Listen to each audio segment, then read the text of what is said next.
जैसे भागवत में आपके रोजाना कुछ ना कुछ अलग भगवानों के साथ में या फिर जो कैरेक्टर्स होते हैं उनके साथ में एक अलग कहानी होती है, अलग अलग अलग उद्देश्य होता है कुछ ना कुछ उस कहानी को बताने का। अगर हम एक दिन होता है उद्धव के ऊपर कहानी चल रही होती है, एक दिन होता है सुदामा के ऊपर चल रही होती है, कभी अर्जुन के व्याख्यान चल रहे होते हैं। अगर मैं आपसे पूछूं या दर्शकों के लिए आपसे हम जानना चाहें कि आपकी सबसे पसंदीदा कथा कौन सी है? देखिए, श्रीमद् भागवत में, पुराणों में मेरी अपनी मान्यता ये है, मुझे 50 वर्ष हो रहे हैं भागवत कथा करते, 50वां साल चल रहा है। 10 फरवरी 1975 से मैंने कथा प्रारंभ की थी, जब मैं 15 वर्ष में चल रहा था, और अब मैं 1542 भागवत कथा कर चुका। पूरे विश्व में तकरीबन 42-43 देशों की यात्राएं मैं कर चुका। पूरे यूरोप, अमेरिका, कनाडा प्रतिवर्ष में प्राय जाता हूँ। मेरा ये मानना है कि भागवत में, पुराणों में जो कथा है ना, वो सब हमारी कथा है। एक रूपक है। एक माँ ने कहा, बेटे ये दवाई खाओ। मेरे को नहीं खानी। मुंह बनाता है तो माँ कहती है, देख ये लड्डू बहुत मीठा है। बच्चे ने कहा ठीक है। बोले तो लड्डू खा लेगा ना तो ये दवाई दे दो। अब उस लड्डू के मिठास के लोभ में बच्चा कड़वी दवाई पी जाता है। ऐसे ही पुराणों के 3 भाव होते हैं, अध्यात्म, अधिभूत और अधिदैव।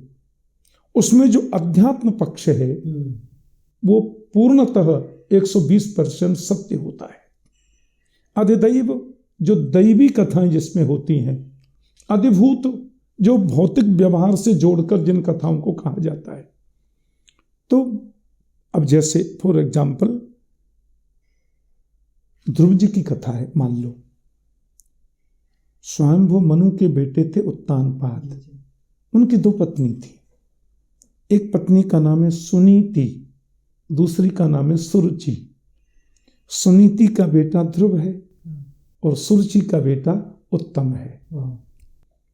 अब कहते हैं उत्तानपाद तो मैं ही हूं और हम सब की पत्नी 2 हैं। सुष्ठुर नीतिर यस्या सा सुनीति। जो शास्त्र की नीति पर चले वो सुनीति है। और स्वस्य रुचि सुरुचि, जो अपनी रुचि पर चले वो सुरुचि है। अब जहां सुनीति होगी उसका बेटा ध्रुव है। संस्कृत में ध्रुव कहते हैं निश्चय को, ध्रुवम निश्चितम। निश्चयात्मिका बुद्धि का नाम ध्रुव है। और उत्तम, सुरुचि का बेटा उत्तम है। उत्तम के 2 अर्थ हैं, एक तो श्रेष्ठ और एक उत्तम, तमोगुण की पराकाष्ठा। तो जहां सुरुचि होगी वहां तमोगुण होगा, और जहां ध्रुव है वहां परमात्मा प्राप्ति होगी। ऐसे ही भागवत की प्रत्येक कथा अद्भुत है, अनूठी है, परंतु जीवन में उतारने के लिए और बड़े सहज भाव में उससे बहुत कुछ सीखने के लिए मिलता है, तो वो राम कृष्ण का चरित्र है। मर्यादा पुरुषोत्तम श्री राम और लीला पुरुषोत्तम श्री कृष्ण, इन दोनों के चरित्र से हमको बहुत शिक्षाएं प्राप्त होती हैं। जैसे मैं 2 मिनट में बताऊं? जी बिल्कुल। भागवत में एक श्लोक आता है, हासम हरे रमनता खिललोक तीव्र शोकास्त्रसागर विशोषण मृत्युदारम सम्मोहनाय रचितम निजमायास्य भ्रूमंडलम मुनकृते मकरध्वजस्य। भगवान कपिल जो सांख्य शास्त्र, दर्शन, फिलॉसफी के जो उद्गाता हैं, वो कपिल। सांख्य जिसको बोलते हैं, शेषवर सांख्य, निरीश्वर सांख्य, 2 सांख्य। तो भगवान कपिल कहते हैं कि माँ प्रातः उठकर एकांत में बैठें और परमात्मा के रूप का चिंतन करें। इससे हम डिप्रेशन में नहीं जाएंगे, हम चिंता में नहीं जाएंगे, चिंतन में रहेंगे। क्योंकि चिंता से चिंतन की यात्रा का नाम ही तो भागवत है। तो बोले भगवान के चरणों का चिंतन करें, घुटनों का चिंतन, फिर कटि प्रदेश का चिंतन, उदर का चिंतन, और लास्ट में वो कहते हैं हासम हरे रवनता, फिर कृष्ण के मुखारविंद का चिंतन करें। मैया बोली मुंह का क्यों? कपिल बोले क्योंकि वो मुस्कुराते रहते हैं, हमेशा हंसते रहते हैं। तो बोले इसका मतलब क्या है? तो भगवान कपिल कहते हैं कृष्ण की मुस्कुराहट का चिंतन का तात्पर्य ये है, भगवान कहते हैं जीवन में कितनी भी विषम परिस्थितियां आए, मुस्कुराना बंद मत करो। क्यों? कि सदैव प्रसन्न रहना परमात्मा की सर्वोच्च भक्ति है। तो फिर बताते हैं कपिल कि जैसे कृष्ण के जीवन में एक दिन भी चैन से नहीं बीता। कृष्ण का जन्म कहाँ हुआ?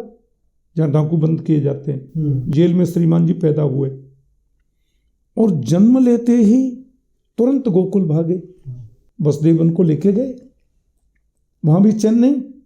अच्छा, गोकुल में कृष्ण जब केवल 7 दिन के थे, 7 दिन के थे कृष्ण, जब उनको पूतना मारने गई, 10,000 हाथियों का जिसने बल, वो राक्षसी पूतना मारने गई।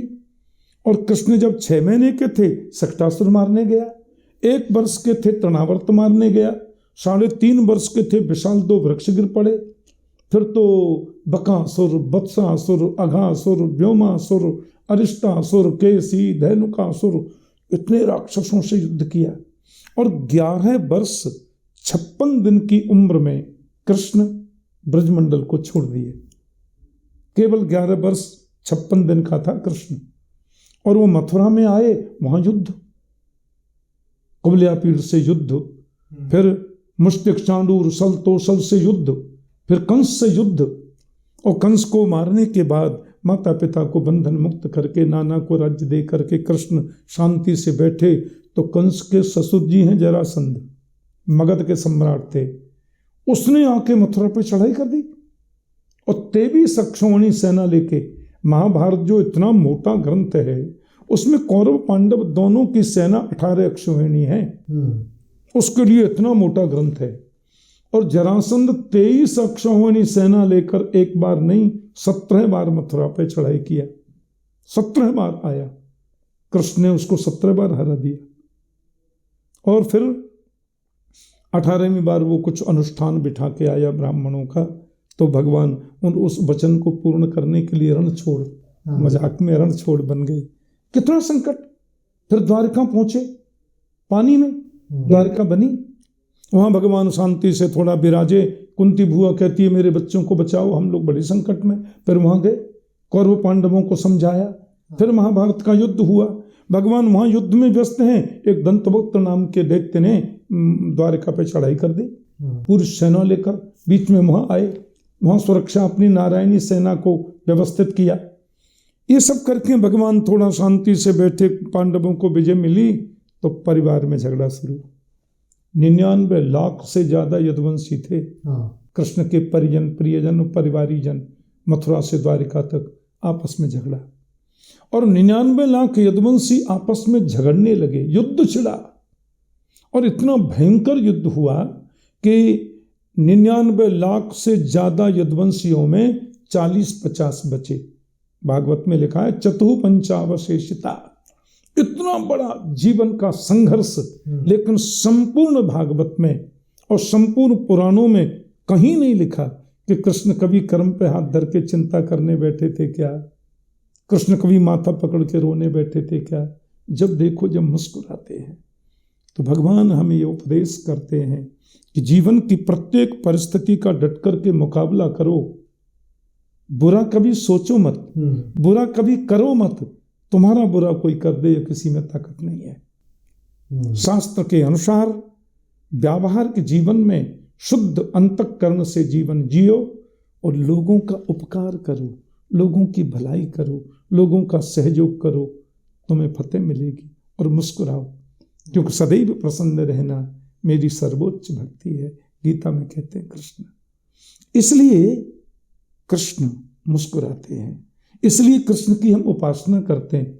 उपसमीपे असनम उपासनम, परमात्मा के सामीप्य की अनुभूति का नाम उपासना है। तो प्रत्येक पल ये विचार रखो कि मुस्कुरा रहे हैं कृष्ण और उनके चरणों का मैं सेवक हूं, उनका अंश हूं। ईश्वर अंश जीव अविनाशी, उनकी प्राप्ति ही मेरा परम लक्ष्य है। यही जीवन का सार है।